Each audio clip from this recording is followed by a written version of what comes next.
Putting brackets in the wrong place is a common cause for error in longer formulas.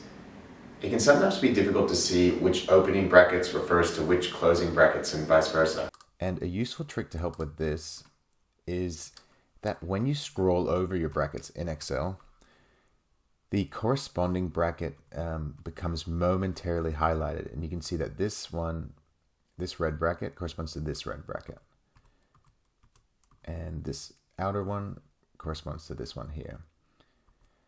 So the colors help, but in long formulas it can be really confusing which opening bracket corresponds to which closing bracket. So you can use this pass over technique to see where they begin and end, and that can help you.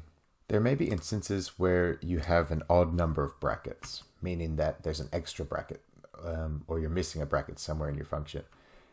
Excel will generally correct it for you, and in this case it would remove that final one, but it won't always add or remove one in the right place, so you don't usually want to accept this.